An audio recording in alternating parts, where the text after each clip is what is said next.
Gracias, Sol. Gracias, Yusia, por reabrir este debate que de alguna manera continúa una conversación que empezamos el año pasado y tengo la sensación que también parte de los temas que se han hablado justo antes porque tenemos en común la cuestión de la persistencia del objeto en todo este entorno del arte contemporáneo y de su cuidado.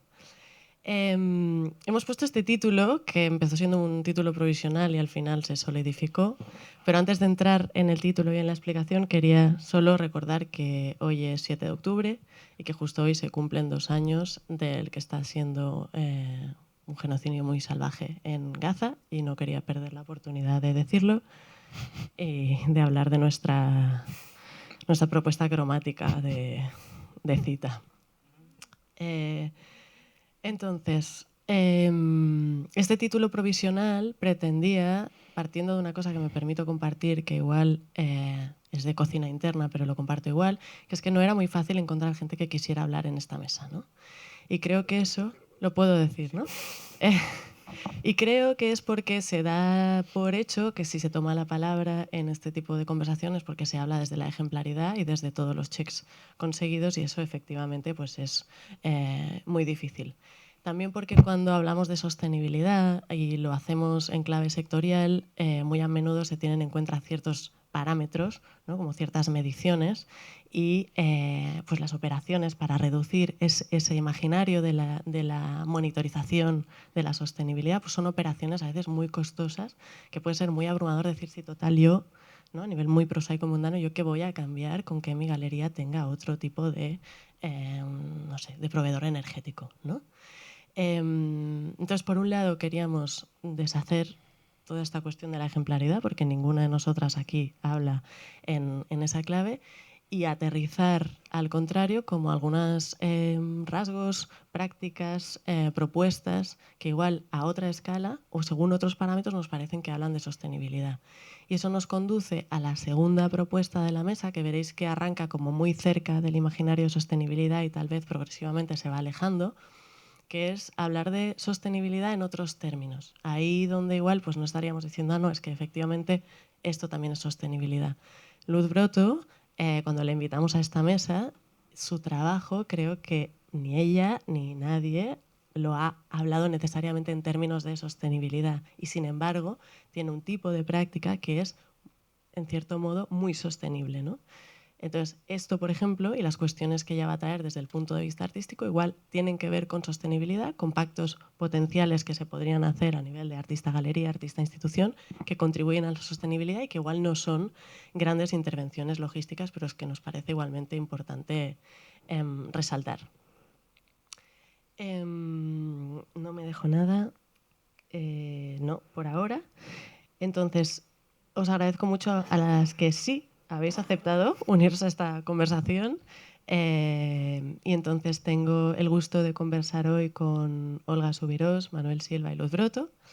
Las presento a las tres brevemente y luego cada una el encargo que les pedí es que usaran unos 10 minutos o menos para que hablaran de cómo ven su práctica situada en relación a la cuestión de la sostenibilidad y en un segundo tiempo alguna cuestión muy concreta que ahora piensen que vale la pena traer a la conversación o con la que ellas estén bregando en este sentido, ¿no? Entonces empezaremos con Olga. Olga es arquitecta, también es comisaria, es una persona muy organizada, que hace investigación ad hoc, ya lo veréis, pero que incluso tiene como un concepto para nombrar todo lo que hace y ahora lo llama Displaying Emergency, que tiene que ver pues, con abordar la emergencia ecológica en el contexto expositivo. Y eso lo hace tanto como comisaria, pero también a veces diseñando displays o diseñando la arquitectura de exposiciones para otros comisariados. Menciono tres proyectos que me parece que son muy relevantes para hoy.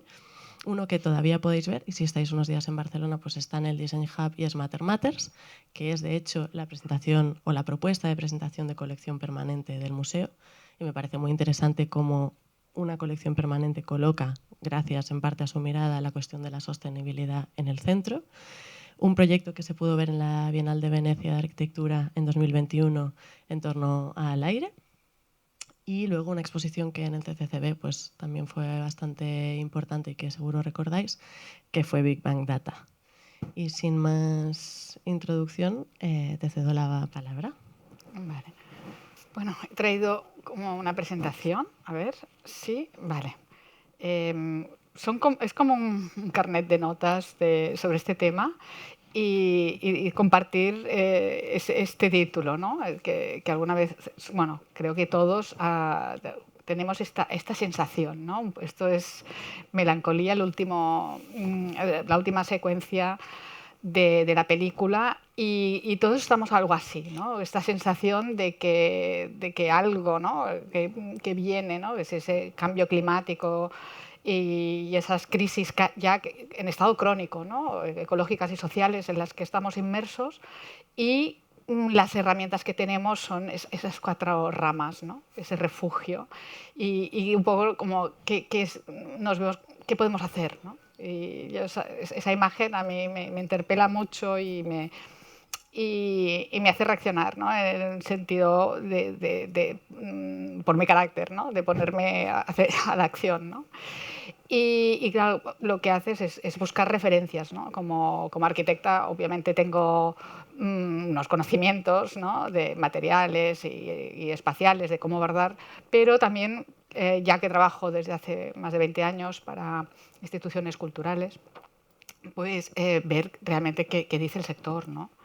Y buscando referencias, pues bueno, una de ellas es ir al CIMAM, obviamente, y tienen este toolkit, ¿no? de Sustainability in the Museum Practice, que en realidad es un repositorio, ¿no? Es un repositorio de PDFs de muchísimos lugares, ¿no? Entonces, claro, esa vuelve a ser abrumador, ¿no? Porque ¿por dónde empezamos, no? Realmente el CIMAM hace ese esfuerzo de ofrecer todos esos PDFs posibles, pero no hay una labor de síntesis o no hay un intento de hacer un decálogo, de decir, bueno, al menos vamos a intentar cumplir unos mínimos, ¿no? Y buscando, ¿no? Pues, por ejemplo, pues el MoMA pues, se conforma con tener el LEED Platinum del edificio, que ya es mucho, pero también, ¿no? Cuesta, ¿no? Le pasa lo mismo a la Tate, que en la lista del Progress So Far pues te pone que también, bueno, pues que van a tener panales de abejas, ¿no? Entonces hay temas como decir, bueno, esto realmente es el top 10 de tus prioridades.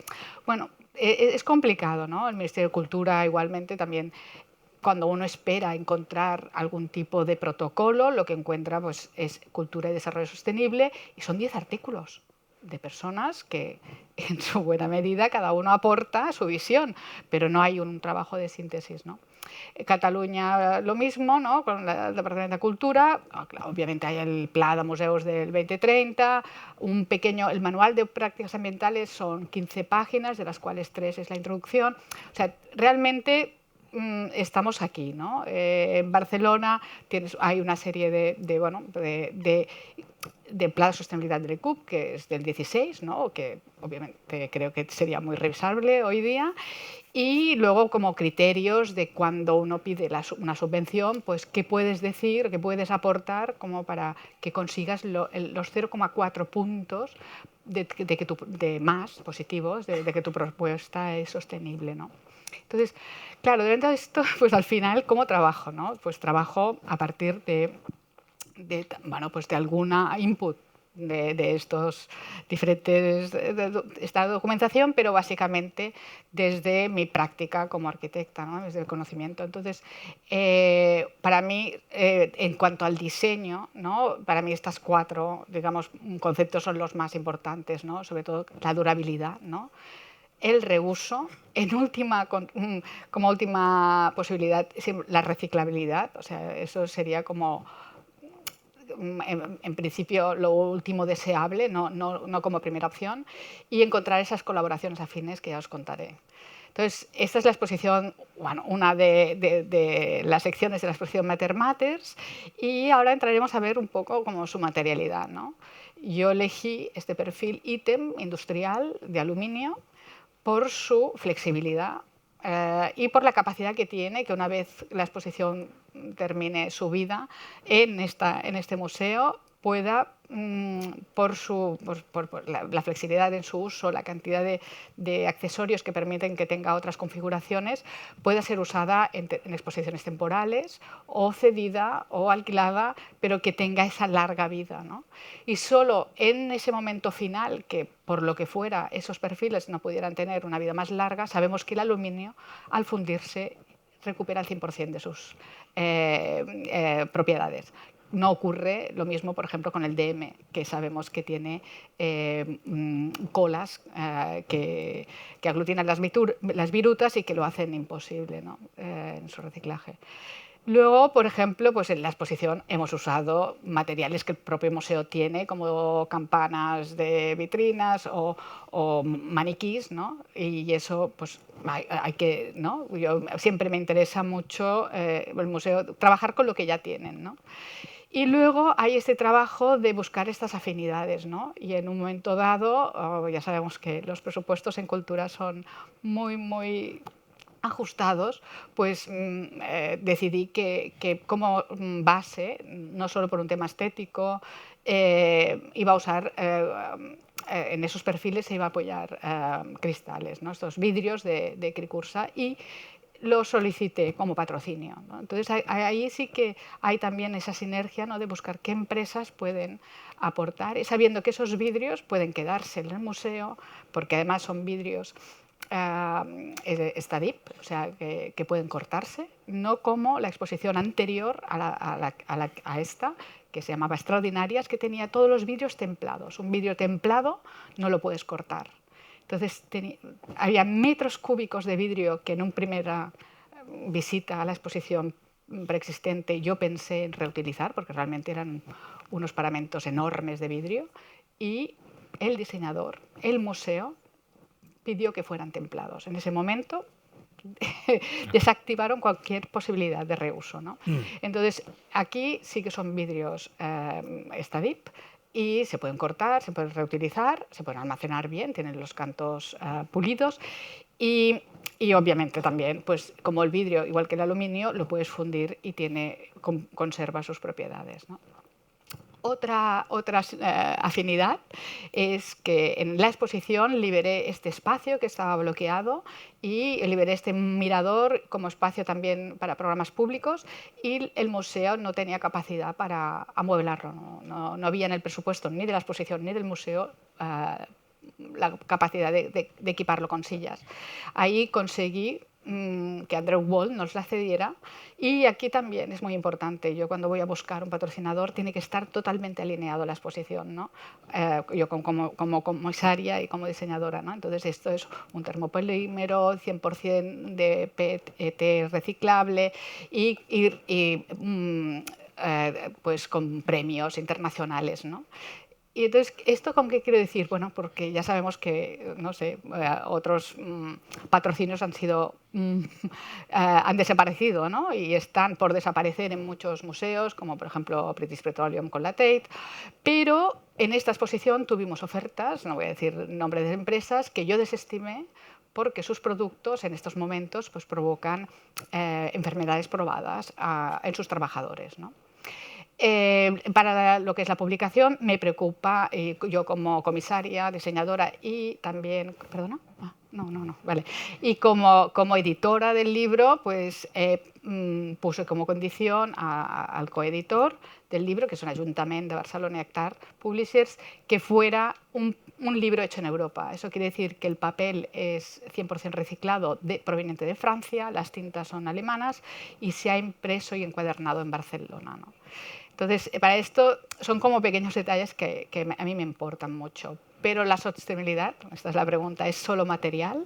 Para mí es ecosistémica. Y aquí vienen otros 10 puntos que son muy importantes para mí, que es la vida, ¿no? Y ahora hablaremos de por qué. La energía, la logística, que esto Manuel lo va a ampliar, los recursos compartidos y esos más pequeños grandes detalles, ¿no? Y por último, la comunicación. Si lo hacemos, hay que de alguna manera sentirse en misión y estar, para mí, aquí es algo casi activista, ¿no? De ofrecer el cuerpo y explicarlo y comunicarlo, y lo mismo creo que digamos que esas pequeñas acciones hay que seguir comunicándolas y de alguna manera dar como ejemplo, ¿no? de que es posible. Para vida, bueno, aquí he puesto esta fotografía que es parte del equipo que hizo posible la exposición, son empleadas del museo y aquí hacer ese hincapié en el que el sector cultural es un sector ocupado muchísimo por mujeres y no es porque no dejen paso a otras personas, sino porque ya sabemos todos que es un tipo de sector en que los sueldos tienen un techo y que no parecen muy atractivos para otros tipos de personas profesionales, ¿no? Pero no solo eso, luego está todo... aquí vemos una fotografía de gente que en realidad tiene un contrato fijo, excepto yo, que soy autónoma, ¿no? Y queda toda esa parte de personas, ¿no? Que en el caso de esta exposición son 80 diseñadores y artistas que participaron y que por primera vez en esta exposición, de alguna manera recortando del presupuesto de producción, pude pagarles un fee simbólico, ¿no? Cosa que el Museo del Diseño no hacía hasta el momento, ¿no? Entonces, esta idea de que la sostenibilidad también es de las personas, que ser sostenible es que podamos vivir, ¿no? Con una cierta dignidad y que en calendarios, en trato, exista esa sostenibilidad. En el caso de mi propio caso, ¿no? El museo me contrató en diciembre, me exigió el proyecto ejecutivo en febrero porque el concurso tardaba más de 8 meses en producirse y adjudicar 2 meses más de contrato para adjudicar a una empresa de producción. O sea, realmente, o sea, no había tiempo material, o sea, entre diciembre y febrero de pensar, conceptualizar, documentar la exposición. El hecho es que yo ya llevaba 6 meses trabajando en el tema porque en un inicio era una exposición temporal que se convirtió en permanente, pero no son las condiciones de trabajo ideales, ¿no? Luego tenemos la PAC, ¿no? La PAC es algo bastante inédito, ¿no? En el sector, ¿no? Que produce estas herramientas, ¿no? Para la vida, ¿no?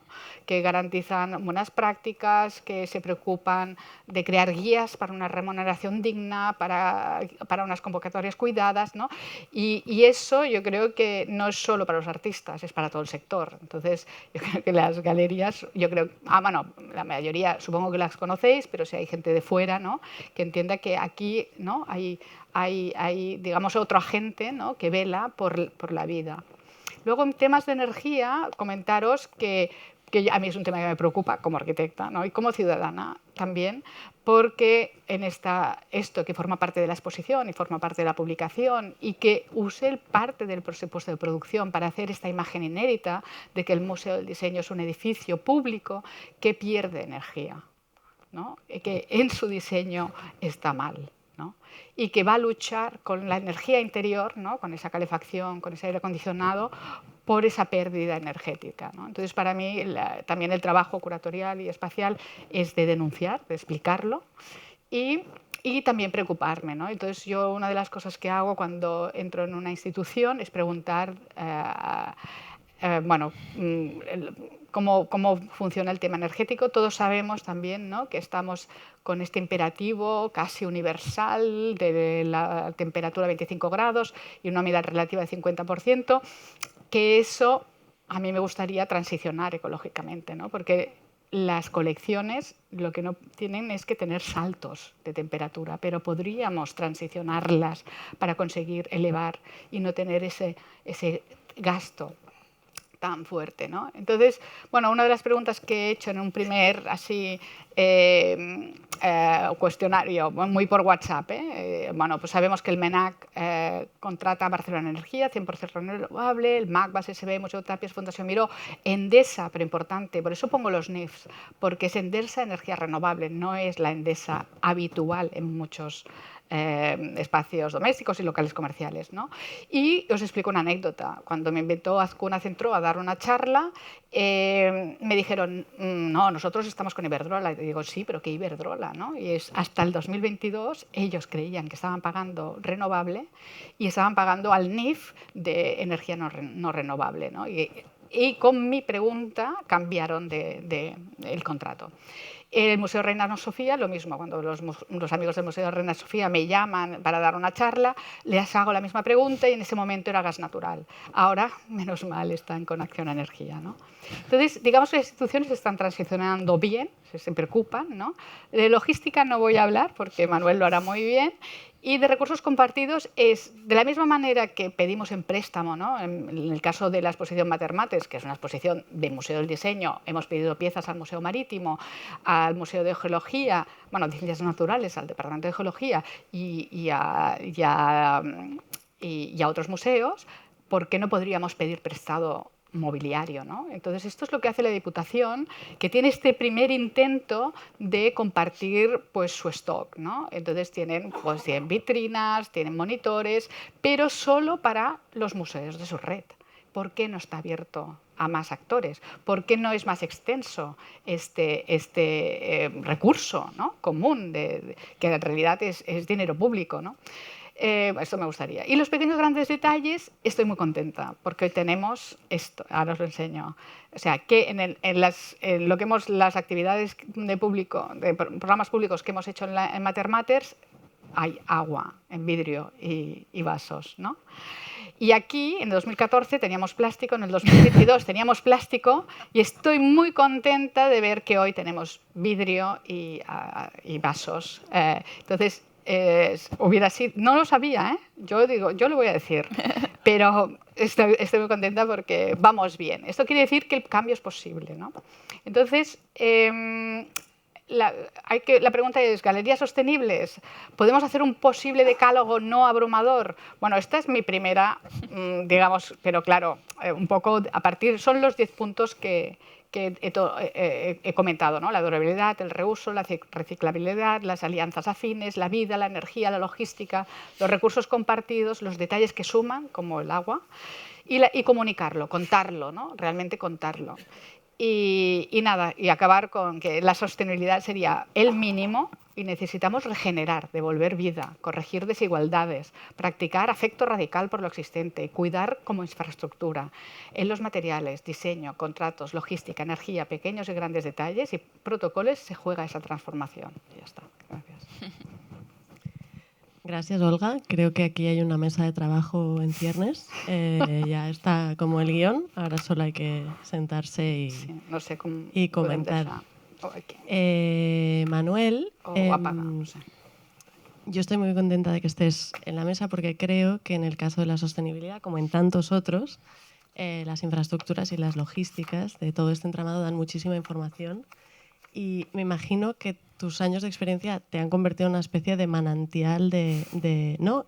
Yo de mi trabajo en Hangar, que trabajábamos con muchísima gente, no solo haciendo programas públicos, sino produciendo obra, pues también teníamos una sensación como de tener muchos tentáculos puestos en el sector y tener una muy buena impresión desde la logística de qué estaba pasando, qué relaciones había, qué se estaba pagando, y supongo que tú también tienes una visión muy de conjunto. Os presento a Manuel.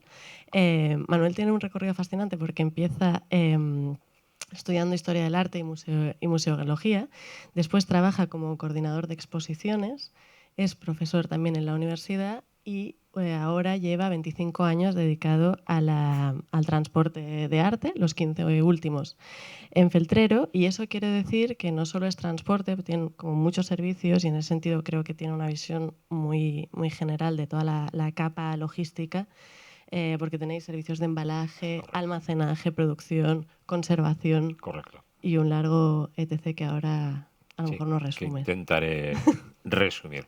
Bueno, Olga ha hecho muy bien los deberes, entonces pues la verdad es que ya poco tenemos que añadir. Bueno, realmente en la intervención anterior, especialmente en la de Daniel, la tuya, Olga, empiezas a ver muchos inputs de lo que nos afectan a nosotros como empresas logísticas, ¿no? Una de ellas, Daniel, creo que hablaba del cambio de la sociedad industrial a la sociedad de la informática, etcétera, etcétera. Las empresas de logística, en buena medida, vivimos en la sociedad preindustrial, ¿no? Realmente. Es decir, os pongo un ejemplo.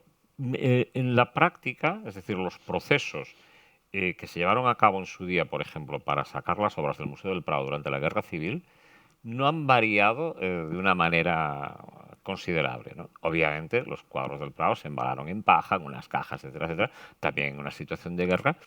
Hoy hay muchísimos mejores materiales, pero las prácticas o la mentalidad no ha variado tanto, ¿no? Y esto vamos a ir un poco. Y después mencionaba también la fisicidad. Las empresas de transporte vivimos de la fisicidad, básicamente, ¿no? Es decir, el hecho de que el cuadro tiene que viajar o la escultura tiene que viajar, porque eso constituye un fetiche para un proceso expositivo. Es cierto que aquí estamos en un foro de galerías y aquí interviene otro elemento crucial para vosotros, que es el mercado. Vosotros trabajáis, tenéis un negocio para vender arte a unas personas. Y ahí entra otro elemento que ha mencionado Olga también, que es el tiempo, ¿no? Es decir, porque siempre hay prisa. Bueno, la cuestión es que las empresas de transporte y embalajes, etcétera, etcétera, tenemos como tres grandes elementos en los que podemos trabajar, en los que estamos trabajando, de hecho, para ser más sostenibles. Uno son los embalajes. Bueno, los embalajes hasta ahora, prácticamente todos los museos pedían embalajes construidos ex profeso para cada una de sus obras, con materiales de unas determinadas características, materiales enormemente contaminantes, la mayoría de ellos, de difícil reciclabilidad. Y esto está cambiando ahora un poco. En los últimos años nosotros ofertamos, nosotros y todas las empresas del sector, ofertamos la reutilización de embalajes como un elemento fundamental. Y también, lo que pasa es que ahí entramos en términos económicos, la utilización de embalajes de larga vida. Es decir, hay empresas que ya han propuesto embalajes totalmente readaptables en su interior mediante un sistema de guías, y de esta manera pues tú puedes, con 3, 4 formatos de cajas, modificar su interior simplemente con unos carriles y unas guías y adaptarlo para cada uno de los cuadros. Entonces puedes transportar desde un cuadrito de 40 centímetros hasta un tope de a lo mejor casi los 2 metros. El problema de estas cajas, que comercializa alguna empresa de los Países Bajos, es su precio, que no todo el mundo está dispuesto a afrontar, y también habría, soy honesto, no lo he mirado bien, cuáles son los procesos constructivos de estas cajas, ver hasta qué punto su construcción se ajusta a criterios sostenibles, ecológicos, etc. En cualquier caso, siempre su beneficio va a ser mayor, porque su vida útil es de 10, 15 años, por lo menos, ¿no? Frente a otro tipo de embalajes. Hay también elementos que hemos conocido, por ejemplo, en Londres hace un par de años, que son muy interesantes. Es decir, son como estas almohaditas que todos llevamos en los aviones, ¿no? Es decir, rellenas de una espuma, ¿no? Y entonces la escultura o la pieza se va rodeando de estas almohaditas, se hace el vacío, y entonces la obra queda absolutamente inmovilizada. Es absolutamente reutilizable, y esto significa que dejamos de usar tisú, que es un material muy contaminante, y de gastarlo, tirarlo, etcétera, etcétera. Esto simplemente pues los tienes ahí y los vas utilizando. Y hay montones de elementos en este sentido de los embalajes donde se puede trabajar, tanto desde el punto de vista de los materiales como desde luego de los criterios de uso, que para mí creo que es lo más importante. Antes comentábamos un poco en el backstage, ¿no?, que también aquí hay culturas diferentes, ¿no? Me ha hecho gracia lo que ha enseñado Olga de cómo los distintos museos se han incorporado a energías sostenibles o renovables en según qué momento.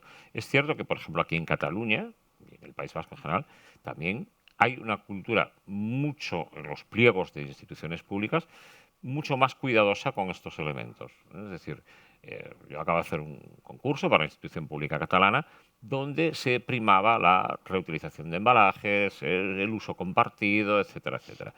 Y sin embargo hay otras instituciones de ámbito nacional donde esto pues no está contemplado, recogido y no se premia.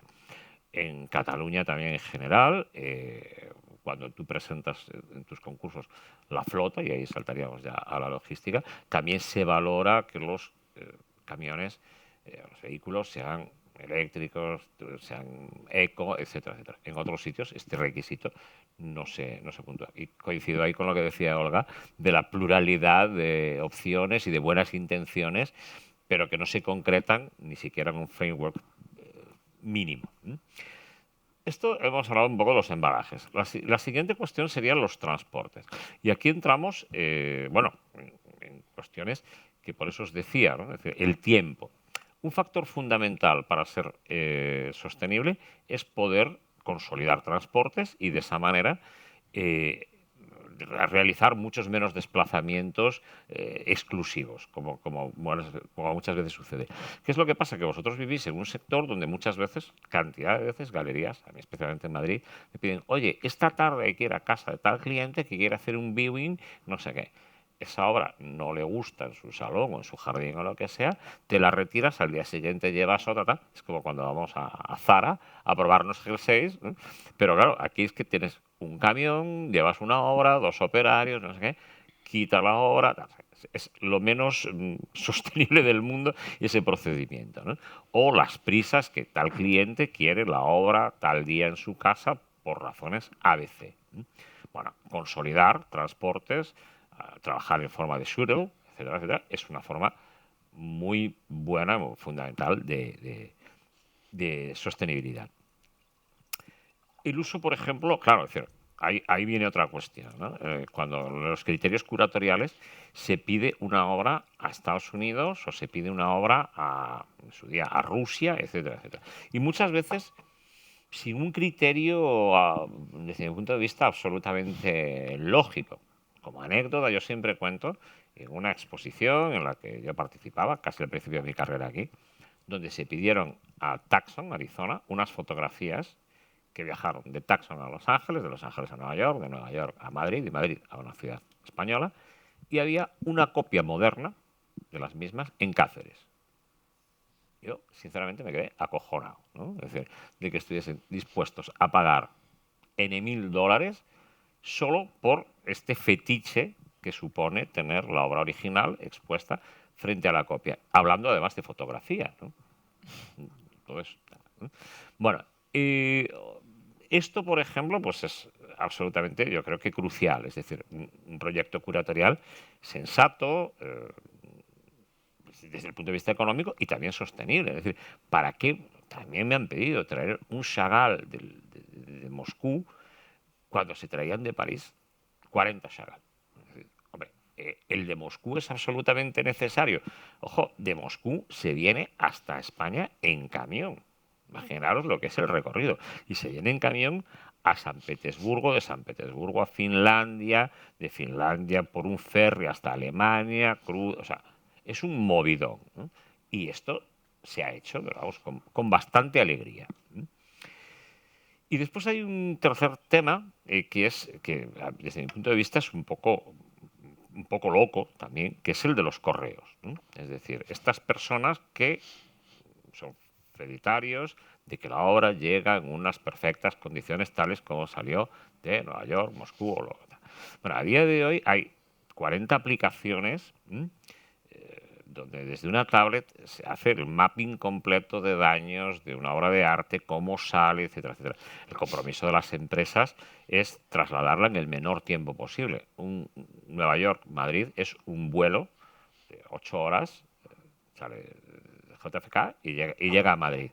Bueno, pues ese cuadro, que a lo mejor viene de una institución top, vamos a decir el Metropolitan, o otra institución top, vamos a decir el Prado, viene acompañada con un señor, que supone, bueno, pues una huella de carbono, un gasto, etcétera, etcétera, cuando hay 1000 sistemas para que esto, primero, se monitorice, es decir, todo el sistema de trackers, data loggers, etcétera, permiten el seguimiento total de la obra en tiempo real, la variación de sus condiciones térmicas, higrométricas, etcétera, etcétera. Esto está, ¿verdad? Y después el desembalaje, ¿no? Es decir, y sobre todo cuando tú estás trabajando de una institución de un nivel a otra institución del mismo nivel, hombre, yo no termino de ver necesario que alguien se desplace 5 días a Madrid o al revés para todo esto. Sobre todo cuando son obras que han sido restauradas, están estables, están en unas condiciones, en la mayoría de las ocasiones, óptimas, etcétera, etcétera. Puedo entender un desplazamiento a un museo que ofrezca o a una institución que ofrezca a lo mejor un poquito menos de garantías. Pero del Met al Prado, del Prado a la National Gallery, de la National Gallery a Boston, o sea, es un poco raro, ¿no? Sobre todo cuando en la pandemia, os lo contaba antes a Ana y a Olga, nuestra empresa, el 12 de marzo del 20, estábamos montando en una institución madrileña, unas obras del MoMA. Yo creo que fuimos la primera empresa que hicimos un desembalaje en streaming y todo fue sobre ruedas. Es decir, y esto, sin embargo, todo el mundo decía, no, esto ha venido para quedarse, no sé qué. Yo siempre dije, no, en el mismo momento que la gente pueda viajar, acumular puntos de Iberia para después sus vacaciones, etcétera, etcétera, lo van a volver a hacer y van a viajar. Esto es real, es decir, dato. ¿Por qué no vuela esto con Iberia y tiene que ser Air France? Porque la señora del Museo Francés quiere irse a la Polinesia con los puntos acumulados de Air France. Está así de claro. Punto.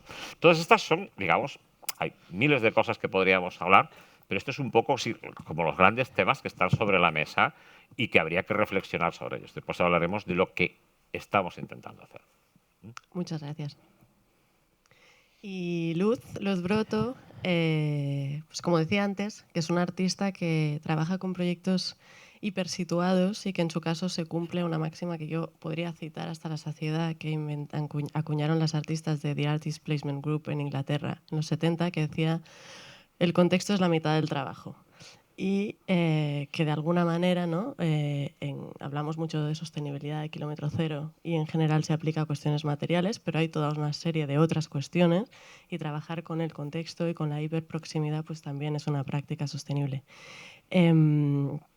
Luz hace intervenciones mínimas, se la vincula mucho con los espacios y en realidad hay gran parte de su trabajo que también tiene que ver con las relaciones y entonces abordaremos pues una de las cuestiones que decía Olga, ¿no? Pues igual las de la vida y el sostenimiento de la vida y de la vida artística en particular y con esas microintervenciones levanta a veces pues toda la infraestructura, la logística, las inercias, los hábitos que condicionan pues determinados movimientos, ¿no? Entonces como hacer mínima intervención, máximo despliegue de consecuencias materiales, psicológicas. Ahora le dejo que lo hable. Y cuando me decía, bueno, ¿de qué proyecto hablarías? Digo, en realidad, de cualquiera. Menos el del magma de la pared. Bueno, nos serviría, pero entraríamos aquí en un lío, entonces fue como cualquiera nos sirve. Gracias, Ana. Pues sí, es un reto estar aquí hablando de sostenibilidad. Nunca había visto mi trabajo desde este lugar. Y para situaros un poco que en mi práctica os pondré 3 ejemplos de proyectos recientes. Uno fue, por ejemplo, en el que sucedió en Manifesta 14 en Pristina, en Kosovo. Se llamó Swap Kiss y fue en el 2022 y ahí me invitaban como a trabajar sobre lo que quisiera en la ciudad, o buscar un lugar que sería como mi venue, y me ofrecían una serie de lugares icónicos como de arquitecturas importantes de la ciudad, ¿no? Entonces, pues era un contexto complejo e investigando la historia del lugar decidí no hacer caso a los edificios de arquitectura y llevar la atención a las casas de la gente que vivía ahí, en un momento en el que las fronteras estaban cerradas, que ahora ya no, ya pueden viajar, pero en ese momento solo podían viajar a los países limítrofes. Y en ese momento, en el 2022, desde Kosovo se vivía como con gran expectativa que viniera gente de otros países y que les pusieran el mapa, ¿no? Entonces yo trabajé con esta diferencia o esta desigualdad entre la gente que venía de turismo cultural y la gente que vivía ahí que no podía ir a esos países donde venía la gente a verles. Y luego también, bueno, la acción consistía en intercambios de llaves de casa, hacerse una copia tú me das una copia de la llave de tu casa y yo te doy la mía, y ya lo que pase entre nosotros es cosa nuestra, pero yo facilitaba ese encuentro en una cerrajería de la ciudad. Pudimos pagar a la gente, a los cerrajeros, para hacer ese trabajo y se convirtieron en la avenue del proyecto. La gente iba a esa pequeña cerrajería a encontrarse por primera vez en su vida a hacer esta acción. Y así se fue generando pues, una serie de encuentros, al final fueron 70 intercambios y bueno, ponía en evidencia esta situación desigual entre dos ciudadanos, ¿no? Aquellos que estaban ahí, sus casas estaban ahí, por tanto eran más vulnerables o más y los otros pues desde la comodidad de, bueno, tú no vas a venir a mi casa, ¿no? Pero en el futuro, si se abren las fronteras, está abierta mi casa para ti, ¿no? Un ejemplo. Aquí el material que usábamos era, bueno, ya ves, todo lo otro era mucha energía humana, ¿no? Luego otro ejemplo, este año pasado me invitaron a participar en Feministalia, que es un festival que sucede en Donosti cada año, y el año pasado la edición se llamaba Hola y Adiós, o Agur eta Chao, y era sobre el encuentro que pasa entre que te dices hola y te dices adiós, y el festival como uno de esos lugares en el que pasa eso. Y lo que les propuse fue que el propio equipo que estaba organizando el festival saludara a todas las personas del festival cuando llegaban y cuando se iban. Esto se hizo como a través de un protocolo muy simple. Yo no tuve que ir y lo hicieron ellas los 4 días que duró el festival. Yo lo que intento con mis trabajos es como hacer con lo que hay, pero subrayar algo de lo que hay para que esto que se anuncia también desde el discurso del marco, ¿no? Del festival, de la exposición, de lo que sea, suceda, ¿no? Vamos a hablar del encuentro, vamos a decir que nos saludamos y despedimos, pero ¿qué pasa cuando ese saludo y ese despedida se da uno a uno en la puerta, no desde el escenario, ¿no? ¿Y qué implica saludar a tantas cientos de personas? ¿Cómo se hace? ¿Cómo es sostenible a nivel emocional? Y nada, para poner un último ejemplo en Hangar, para terminar mi residencia en el 2024, en el marco de los talleres abiertos, pues propuse mover la pared de mi estudio para reducirla al ancho de la puerta, de manera que se convertía en un corredor. Y con Ana buscamos la manera de hacerlo posible y bueno, al final nos juntamos todas las que podíamos ayudar en ese momento y desplazamos la pared, era desengancharla de la columna, de la viga donde estaba enganchada la pared y a la columna y moverla con un sistema de cuerdas y así. Y luego se volvió a poner en su lugar, pero en ese momento habría la posibilidad, ¿no?, de que eso se quedara, como ha pasado con otros proyectos míos, que al final las cosas se quedan y se integran en la vida y se usan ya no como obra, sino como nueva realidad. Bueno, y me gustaría hablar de la vida, de este punto que anunciaba Olga, de qué pasa cuando nos dedicamos a esto y como artistas. Y os traigo 3 ejemplos de propuestas, invitaciones que he recibido justamente en estas épocas del año, cuando empieza el curso y aún no estamos abrumadas, como para hacer referencia al subtítulo de este encuentro, que aún tenemos energía, ¿no? Venimos de las vacaciones y de estar descansadas y te llegan de repente estos, que mira, justo son de estos 3 últimos años por estas fechas. De un museo, una universidad y un programa de artes visuales de un equipamiento público de Barcelona. Voy a intentar leerlo así un poco rápido. Querida Luz, te escribo para explicarte que tenemos planteado realizar una serie de cápsulas de vídeo sobre las artistas de la colección. La duración aproximada de dichas cápsulas será de unos 5 minutos y podrán ser visionadas en nuestros canales de vídeo y en la web del museo, asimismo en la plataforma de otra institución, que es una fundación privada. Ya sabes cómo apreciamos tu obra y por ello nos gustaría mucho contar con tu participación. Si estás interesada en este proyecto, necesitaríamos saber tu disponibilidad para llevar a cabo la grabación y te queríamos proponer tal y tal fecha, deberían estar producidas y totalmente terminadas a finales de noviembre, en un mes, ¿no? A la espera de tus noticias, recibe mis afectos, saludos. Vale. Hola, disculpad que no os haya contestado. Si no recuerdo mal, ya hicimos una cápsula de vídeo cuando la rueda de prensa para presentar la obra en la colección. Si hace falta lo podría volver a hacer tal día. Me vuelven a contestar. Buen día, Luz. Encantada de saludarte. Antes de nada, agradecerte tu colaboración. Te explico un poco más cómo está planteado el proyecto. Aquí me voy a decir que no se trata de lo que ya habíamos hecho para prensa, sino que es otra cosa más compleja. y me presenta a la responsable de comunicación que me va a explicar con más detalles. Entonces recibo otro mail. Hola Luz, buen día, encantada de conèixer-te. Tal como te comentábamos, si te encaja, nos gustaría explicarte brevemente el tipo de proyecto en el que estamos trabajando. Si tienes disponibilidad, podríamos hacer una videollamada o encontrarnos y así te explicamos los detalles. Si crees que te puede encajar, ya nos dices qué día, serían unos 30 minutos. Muchas gracias. Yo no le contesté, entonces otra vez, ¿has recibido el mail? Bueno, hola, te escribo para retomar el tema de la grabación, no sé si has recibido los correos. Nos gustaría que fuera el día 28, no sé si podrías.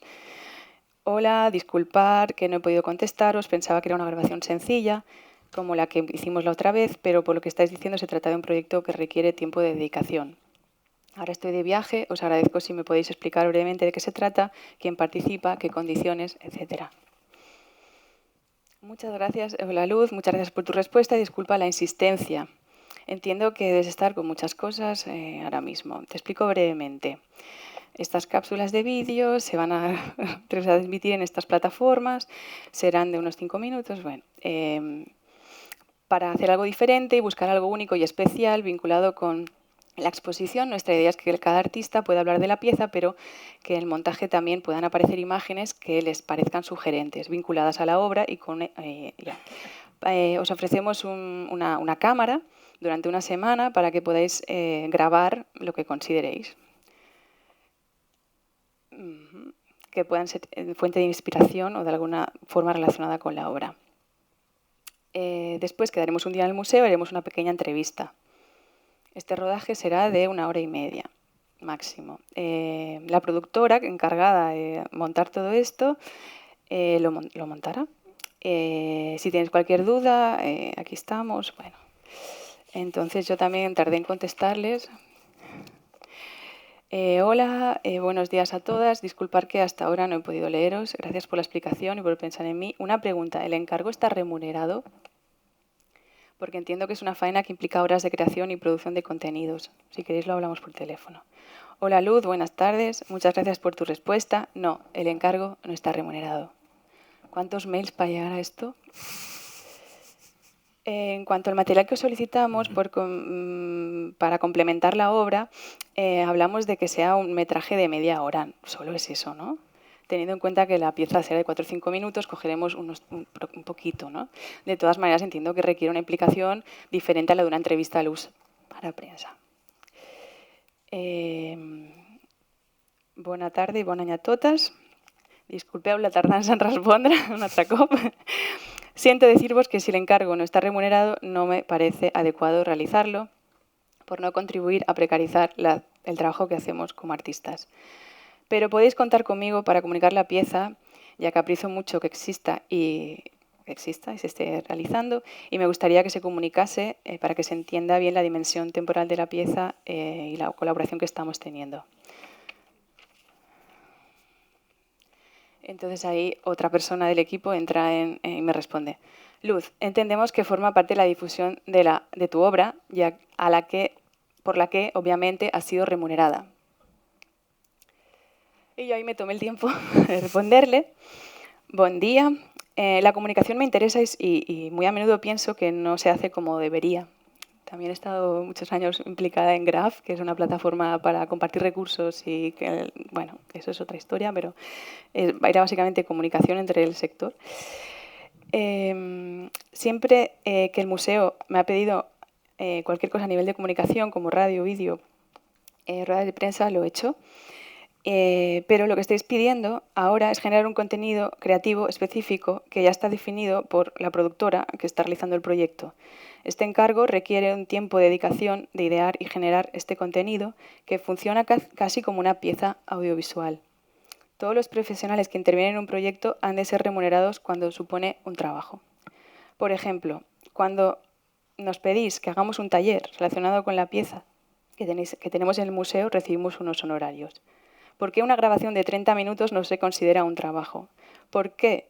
Por poco que sea, está claro que ha de ser remunerado. Puede ser que a mí una grabación me cuesta más trabajo que hacer un taller. O como mínimo se agradecería que lo comentaseis en el primer correo, que es un trabajo que no está remunerado por el motivo que sea. Si no se entiende que estáis dando, por supuesto, que las artistas no nos cuesta nada hacer unas grabaciones, tener unas reuniones, comprometernos a entregar un material bien hecho en unas fechas determinadas, etc. Si queremos hacerlo bien, hemos de valorar el trabajo por pequeño que sea. Lo digo con la esperanza que sirva para tenerlo en cuenta para futuros encargos de comunicación y entre todas, todos, podamos consolidar unas buenas prácticas. Todo el sector gana. Estaré encantada de seguir hablándolo con vosotras. Y bueno, luego intercambié unos mails con otra artista que también estaba en la misma y bueno. Y la respuesta que tuve fue: ningún problema, Luz.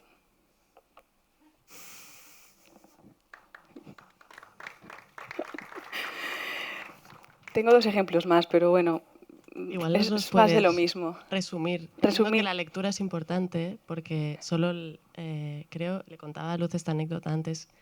Me inventaría el museo, entonces no voy a decir cuál es, pero hay un museo que pacta de antemano con las artistas la cantidad de mails que se pueden consumir para programar X evento. Entonces, si es una exposición, pues van a ser más.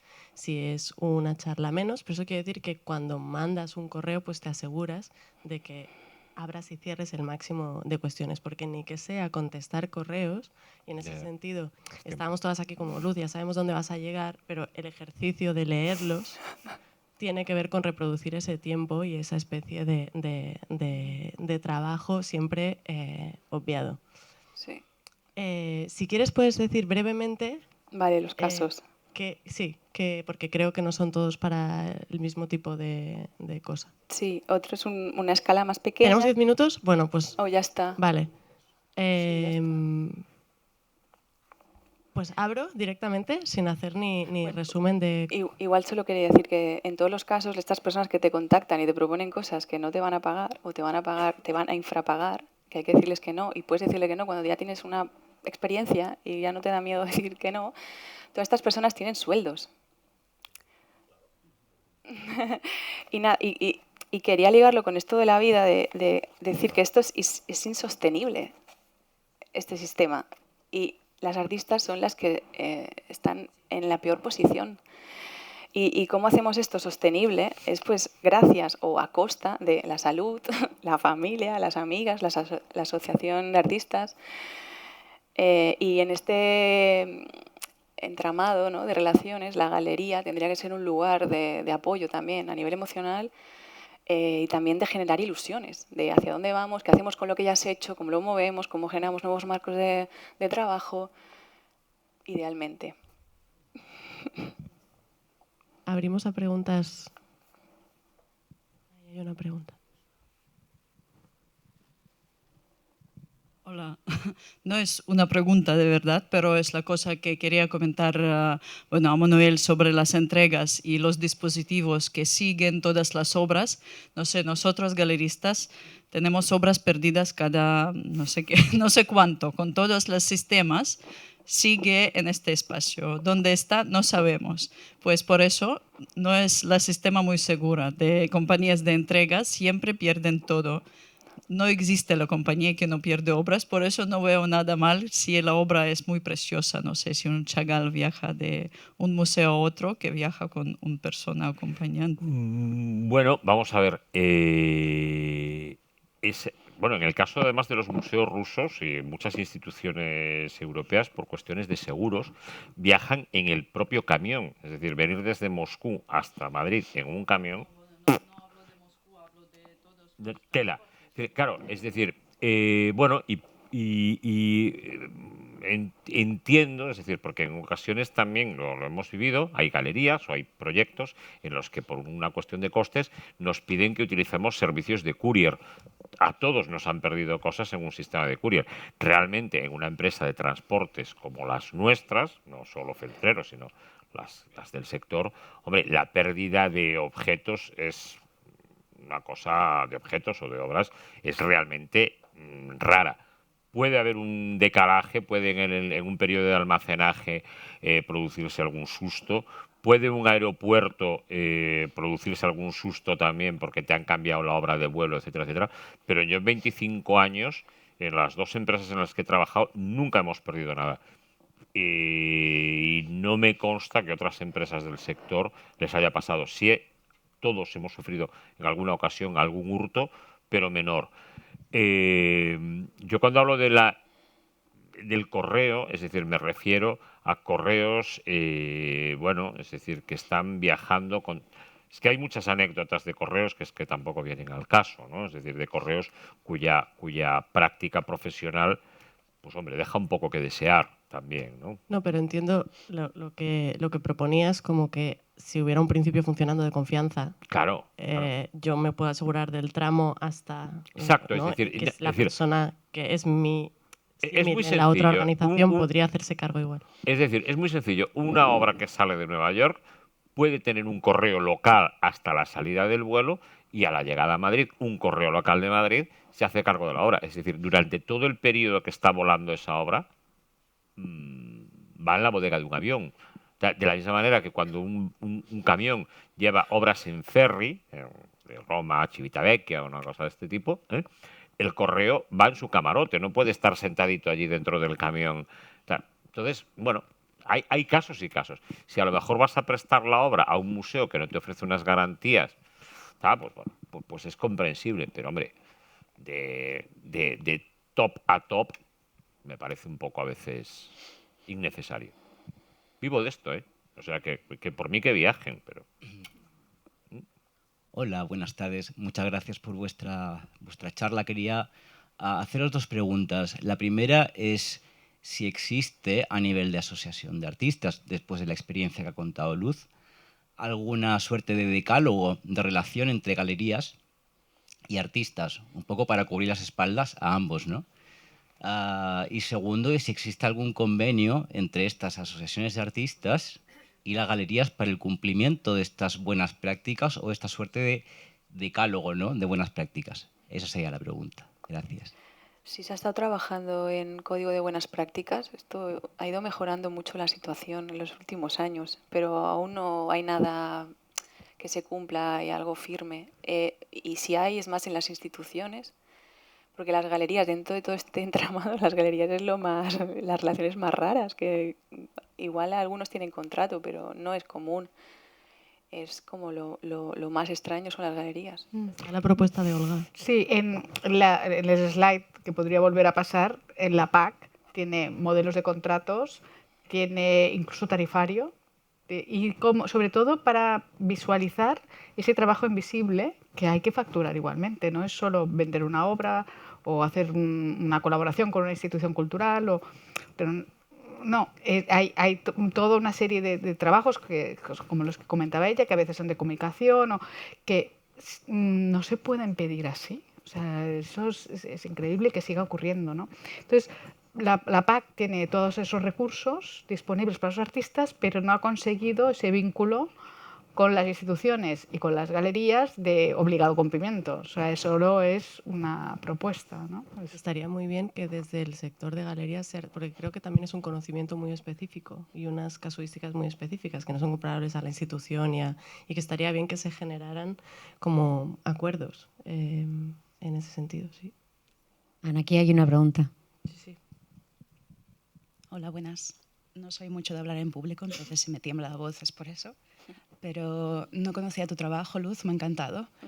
Y entonces me gustaría hacerte, con el permiso de todo el mundo, una propuesta para el año que viene. O sea, al fin y al cabo, ¿no? Talking Galleries. Me han encantado los 2 ejemplos que has puesto de dar llaves, una invitación a ir a casa de otro, que pasa bastante, ¿no? Es como, ven a visitarme Viena, ven a visitar a Barcelona. Y luego también 2 abrazos y besos y decir hola y adiós. Quizá me gustaría, para el año que viene, hacer una propuesta contigo y que te remuneren y ponerlo en práctica. Entonces, te doy una tarjeta luego. No me mandes un mail, llámame. No, absoluto. Charlamos. Bueno, ha sido un final optimista, podemos decir. Sí, siento que tengamos que acordar un poco todo el retraso que hemos ido acumulando. Sí, si quieres compartir unas últimas palabras, pero No, solo agradeceros que abráis espacios para contar esas cosas, porque decía Olga en su presentación que es importante también contarlo y que contarlo suele ser a veces pues lento, farragoso, poco sexy y que está bien que vayamos haciendo pedagogía de ir haciendo estos relatos de estas otras capas. sí, bueno, y cómo nos habéis abierto también un poco el panorama de lo que es ser sostenible en el sector, ¿no? Con diferentes visiones. Así que muchísimas gracias a los 4. Bueno, como veis, vamos bastante retrasados a los que nos van a acompañar al lunch, a la comida, ¿vale? En el Bar Lobo, igual que ayer, ya podéis también ir para allí. Y bueno, agradeceros por esta mañana súper intensa, por la tarde, y como ya sabéis, os esperamos esta sesión más específica para temas de legalidad de impuestos en el sector. Así que una vez más, gracias a vosotros por reunirse en Talking Galleries y poder debatir, reflexionar y conocernos mejor en el sector. Vale, muchas gracias. Thank you very much to all.